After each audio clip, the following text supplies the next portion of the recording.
So how are things going at the airports? It's a weekend. We get to take things a little more easy.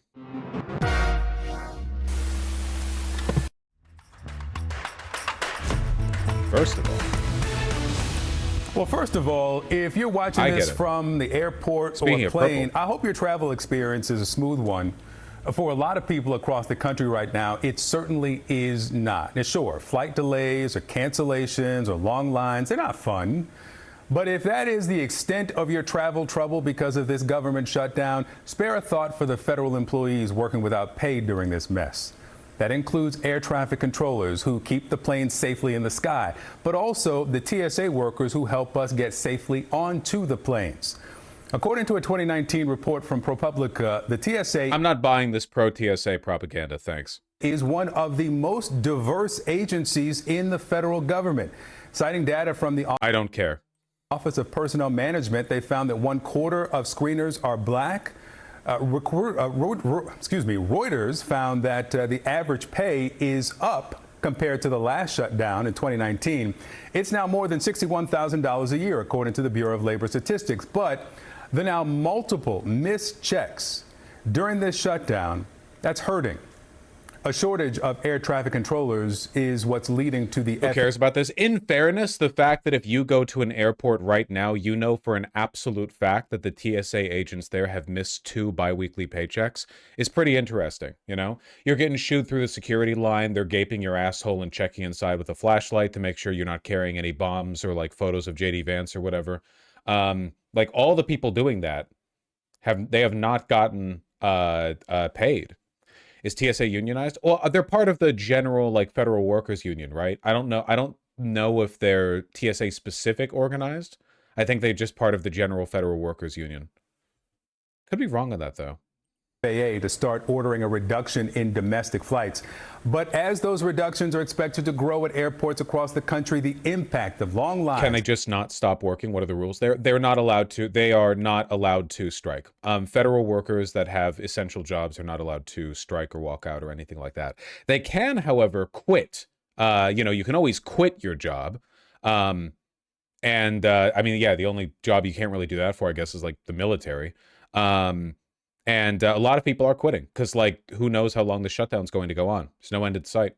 And frustrated passengers, that trickles down to them too. Here in Atlanta, we have the busiest airport. Yeah, they can call in sick. And also, realistically, if they all did a strike, that would be that. Like, the idea of it being illegal for them to strike is only really enforceable insofar as the government can handle it being localized to small groups of strikers. If all of them struck, or at least a significant number of them, the government would probably be, I mean, how would you replace them on time? Certainly for positions as essential and training dependent as air traffic controllers. TSA agents, my understanding is that they are barely trained. I mean, like, they're not cops. They're literally just like airport security guards who molest you. Air traffic controllers, however, definitely are trained. The world. Aaron Barker works there. He's a TSA employee and a leader of the American Federation of Government Employees You look Union. happy. Aaron, thank you for coming in. Your members are about 1,500 TSA workers across the airports here in the state of Georgia. How are you now after 2 full... I'm curious, if flight controllers and other federal staff were all still working despite not being paid, why are airlines lowering capacity right now? Because a lot of air traffic controllers are quitting. They were already, the air traffic controllers were already understaffed. They already had like 2,000 fewer positions than they needed, or 2,000 fewer people filling those positions than were needed. They were already being overworked, and an unknown number of people have left their jobs since the beginning of the shutdown. We don't know because obviously we are not getting any data from the federal government, right? Like, we don't have any idea. We haven't gotten the last 2 jobs reports. We don't know how many people have quit during the shutdown. It's a fucking black hole of information. All we know is that some number of them are quitting, and Sean Duffy is threatening to reduce total flights by 20%. So the number that's quitting is not insubstantial. Like, a significant number, probably in the low hundreds would be my guess, like 200-300. But even that is enough. I mean, they're stretched very, very thin. Missed paychecks. Are you making ends meet? No, I am not. As most of my members are, they're not making ends meet. They're having to make really tough decisions. I consider this crisis mode. We are now at You're the point literally where not getting paid. Today would have been a payday for officers. It's the second full missed paycheck. So now I have members who are coming. They're being evicted. Some of them are already evicted. I have one family who I just learned was sleeping in their car with children. I have another one who's expected to be evicted on Monday. I have another one who has 5 children. She's facing eviction. So these stories are coming in daily to me. So officers are really feeling this shutdown. Do you have people who are not just calling in sick, but are leaving the job because they're not being paid? I haven't gotten any reports of anyone leaving the job, and I want to clear something up. Officers are not calling in sick. Officers have not received a paycheck. They don't have the means to come to work. They're calling in because they can't put gas in their car, or they can't afford to pay for daycare. And that brings up a whole nother thing. Daycares have wait lists. Those children that are not able to go to daycare right now, once the government reopens, they then have to be find other places to, for the care of their children while they report to work. Let me ask you about this thinning of air traffic. 4% on Friday. It could go up, the Secretary of Transportation says, at some point to 20%. That may mean fewer. Yeah, seriously. 20%. Looking real nasty. Yeah, 4% of flights on Friday, 10% by November 14th, potentially up to 20%. At Reagan Washington National, delays were averaging 4 hours. 17% of flights were canceled. Nearly 40% were delayed. It's pretty apocalyptic out there. Fewer people coming through the lines. Is that... Honestly, I hope every TSA agent gets evicted. Nah, TSA agents aren't really the issue. They're not really that bad. The post 9/11 like airport security state crackdown shit is like pretty inconvenient to deal with, but they're not like cops or whatever. They're literally just government. They're just mall cops who check your asshole. You know, they're not.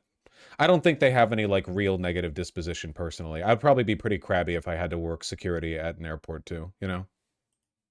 Help for you if there are fewer flights? How will this impact safety, both from the increase of accidents and the risk of another 9/11-like attack? Well, I don't know about the 9/11 thing necessarily. I think those things are usually handled by like DHS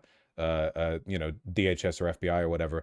But to whatever extent there's a risk anyway. But in terms of potential accidents, wasn't there nearly a collision at LAX just yesterday? There were 2 planes nearly collided on the runway because there were inaccurate signals given to them for takeoff. Like, yeah, air traffic controllers are pretty important. They're pretty important job. So fewer people coming through these TSA lines? So, I mean, in Atlanta, we're built for this in Atlanta. We deal with heavy passenger volume on a daily. So that may be the case for someone, but people are still going to be coming to Atlanta. So it may be a slight decrease in the passenger volume. It would help, but I don't think it will change much for Atlanta because of the way the airport is configured and everything. I think it will still be about the same. Let me play something that you said a month ago. This was near the start of the shutdown. One of the biggest concerns that I have for our members and what has been expressed to me is, the mental anguish that's coming from not the uncertainty. The concern that I have is the security risk that presents. The more that things are weighing heavily on someone's mind, that just in general, you lose focus of what's in front of you. Important to remember that like other countries do not have TSA. The post 9/11 airport security state, whatever the fuck, is totally unnecessary. It just isn't. If you go to any other airport in, I can't say in the world, but like in comparable countries, you go to Germany, Spain, England, France, whatever, everything is so much more chill over there. American airports suck to deal with, and it's all because we overreacted after 9/11. Well, we didn't overreact. The government took advantage of mass paranoia in order to institute a whole bunch of like security state stuff so that they could check our assholes later. Now, every politician that I've heard has said that there's no correlation between the lack of pay and safety and security. You say there that there is a security risk created by this. I think anyone that says that is absolutely insane. With any what we're going through as federal workers is traumatic for a lot of people. And we know that traumatic experiences have effects on your mental. So if anyone is saying that, I absolutely don't agree with that. my stance will still be that this is affecting officers mentally, and if this continues to go on, I hope that it doesn't happen, but there needs to be some recourse that happens immediately to take care of these officers so they can get the stress of not knowing what's going to happen with their homes, their children, their families every day. All right, let's expand the conversation now and bring in Darrell Wilson, retired naval aviator and pilot who is one of the leaders of the Georgia Black Republican Council, and Theron Johnson, a Democratic strategist. Darrell, let me start with you. We just heard here from a TSA worker who says that this is a safety risk, not paying people. What's your reaction? Obviously, yeah, if you don't pay, yes, but it doesn't really matter because, like, again, the TSA doesn't do shit for safety anyway. Oh, they're airport security plus. Basically, in America, to fly anywhere in America, right? You arrive at the airport and then you check your luggage, the checked luggage at least, and then you go through security. And that means waiting in a line for anywhere from 0 minutes to like an hour and a half. And then they check all of your identification and badges. And then they send you through the whole, like, well, they check your luggage here and they check your asshole and so on and so forth. You come out the other side. It's all like really normal to us now. We're all really used to how the whole pageantry goes down. But it used to be like, back in the 1960s, man, you showed up at the airport, the taxi dropped you off, you walk up on the tarmac to the base of the plane, and the pilot asks you if you have a gun on you. You know, it used to be like way more chill. They are a lot more relaxed in other countries. Actually, that. Well, that's one of the reasons that the Secretary of Transportation has taken the steps to alleviate the congestion and the stress. Yeah, if you didn't have a gun, they gave you one. System and reducing the number of flights, as you pointed out, reducing the number of folks that come through the line for security.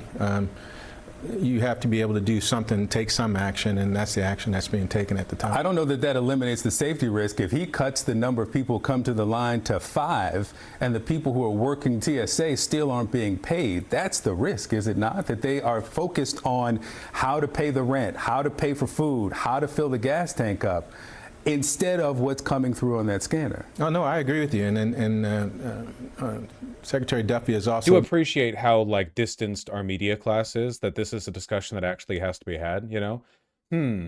If all of our workers are starving and can't afford to put their kids in daycare, so their children are just sitting at home, like, in an empty room with the door locked, with, like, a bunch of food and a dog bowl in the corner, and the lights are turned off because they couldn't pay the electricity bill, and the water's turned off because they couldn't pay the water bill, and debtors are after them, and you can see the debt collectors in the line right now approaching you, and they're reaching for something in their jacket pocket. You know, would this distract the average person, you think, from conducting their jobs effectively?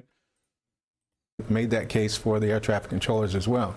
So there is a safety issue, and like again, until the Democrats vote for opening the government again, you have to take some action, and action is being taken. Theron, why did Democrats yesterday vote against a bill to pay federal workers? What justifies that? Because Democrats want this shutdown to end that the president created. You got to remember, Victor, we tried to negotiate with the president months ago.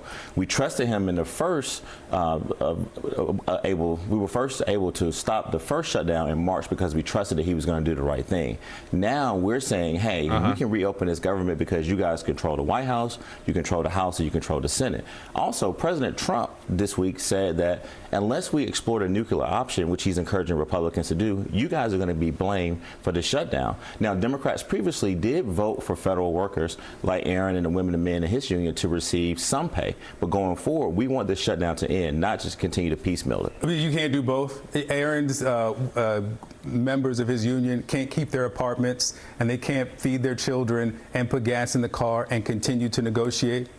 Well, first of all, I want to thank Aaron and the women and men in his union for continuing to work. Our hearts and prayers are with you guys. And that's why you saw Democrats like Congresswoman Nikema Williams, who was just a couple weeks ago, who made sure that they went out to the airport and provided lunches and extended hours. Our mayor, also, Victor, this week, I went through the airport and I handed out gas cards because, like Aaron, I had a supervisor tell me if my folks can't get to work, I can't depend on them there. But I want to go back to this public safety issue really quick. These people, these women and men on the first line of defense, we forget when you're going and rushing to that flight, they have to really make sure that they use their proper training and their skills. And if they're tired, if they're broke, be able to get fighting all the way down to the Supreme Court, paying out full SNAP benefits. I mean, Right, which the Supreme Court has blocked, at least until the end of the weekend, on procedural grounds. For the first time, many Americans find themselves feeling the effects of the longest government shutdown on record. The scene playing out on repeat at airports across the country today. Hundreds of planes grounded, thousands of flights delayed or canceled, leaving travelers frustrated and concerned. It's absurd. I think it's a complete failure of government, and the government serving itself and not the people. It's driving me nuts. Terrible. It's just terrible. I feel like the American people are being held hostage right now. I plan to come back next Thursday, and I'm very concerned because I need to be back. I need to be back home. Coming back might be a little bit crazy. Might be a tad bit crazy, but gotta get early. Got your Hopefully fit on, I'm kid. not stuck. And of course, the whole board, there were so many cancellations. So we're gonna just rent a car and drive. The anxiety from it was crazy, like all morning, just like seeing if we were going to be good to go, you know? So, I don't know, it kind of sucks, but I think it's just going to get worse at this rate. Well, in fact, it could get worse. The Trump administration's ordered to start shrinking the number of flights at 40 major airports, forcing airlines to scramble like a nationwide blizzard just rolled in. If you were flying here to Reagan National, the average inbound wait time for flights that didn't get canceled hit 4 hours on Friday. Going to Phoenix, 90-minute delays. Flying into Chicago's O'Hare, you're talking about over an hour. And for Houston Hobby, nearly 3 hours. And the air traffic control shortage this was intended to address, that's only getting worse. During the course of the day, various air traffic control facilities were short-staffed. 32. I was just in airports in Switzerland and Germany, both at TSA like the US. Well, airports all have security, but I've been to Germany. Have you been to a US airport? You've seen the difference in security, right? I don't know, maybe it varies like airport to airport or whatever, but like for the most part, American airports are locked the fuck down way more than, certainly than the one I went to in Frankfurt. Yeah. Times today. And remember, this is just the start. Today's chaos is the result of cutting just 4% of flights. That is a number, though, that will gradually increase in the coming days. It's set to hit all of this is just from 4%. That's fucking 10% by this time next week. And of course, with Thanksgiving insane. 3 weeks away, the Transportation Secretary is already looking ahead, warning that these cuts may need to go even further. So if this shutdown doesn't end relatively soon, the consequence of that is going to be more controllers don't come to work, and then we're going to have to continue to assess the pressure in the airspace and make decisions that may, again, move us from 10% to 15%, maybe to 20%. So that fix, though, has to begin about 5 miles from here at the Capitol. The president, who flew to Florida for the weekend, demanding on social media that the Senate stay in town until there is a deal to end the shutdown. Senate Democratic leader. It's so fucking funny how much political capital they're burning away by ensuring the only federal workers who are getting paychecks right now are ICE, the super paychecks. But ICE isn't even doing anything. Like, the entire country is ground to a halt. ICE on its own is not, like, I'm not saying they're not still arresting people, but the whole machine is coming to a halt, you know? Keeping your brown shirts around is great and all, I guess, but it doesn't fix your fundamentals. Chuck Schumer taking to the floor today with what he called a unified offer from his party. Senate Republican leader John Thune calling that plan a non-starter. While in the House, this happened. I hereby designate the period from Monday, November 10th, 2025 through Sunday, November 16th, 2025 as a district work period under Clause 13 of Rule 1. Signed sincerely, Mike Johnson. So just try to wrap your head around this. The House has been in session for just 20 days over the course of the last 5 months. Meantime, earlier at the White House, before jetting off to Florida, the president continued to insist that despite what you see when you go to the store or maybe when you pay a bill, he says things are getting cheaper. I will say this. If you look at affordability, which they campaigned on, they lied because they talked about, oh, prices are up. No. Prices are down under the Trump administration, and they're down substantially. Was it the White House Twitter account that posted, no, guys, listen, Thanksgiving is going to be much cheaper this year, and then posted, like, the cheapest possible Amazon price of like it was like, here's the cheapest gallon of milk, here's the cheapest loaf of bread. See, look, Thanksgiving dinner will be $10 this year or something. Tonight, the White House still trying to avoid paying full benefits to SNAP recipients. Some 42 million Americans rely on food assistance to feed their families. Yeah. The administration making an emergency appeal to the Supreme Court, asking the court to rule by 9:30 p.m. We're going to bring you that decision as soon as it comes down. CNN's Pete Muntean is here with me at Reagan National Airport in Washington. I feel like you live here now, Pete. I know you do too. You have sources all over the aviation world. What are they telling you tonight? Well, the big thing here is that this is causing the Walmart Thanksgiving meal. It was 25% cheaper, but it went from 21 items to 15. Want to investigate that. Anyway, with all the chaos at the airports having been caused just by a 4% reduction in flights, the idea of a 20% reduction, this is like some real end of an empire shit, man. So Vosh, when's the shutdown going to reach the boiling point? Don't ask stupid fucking questions like that. You're too content brained. Every day, like right now, every day that passes, more interesting and evocative shit happens than would have passed for a year back in the late 1990s or whatever, you know? When is it gonna get interesting? Buddy, every day a bunch of insane shit's happening. You're processing all of this as like content to be consumed. You have to engage with it at its own level.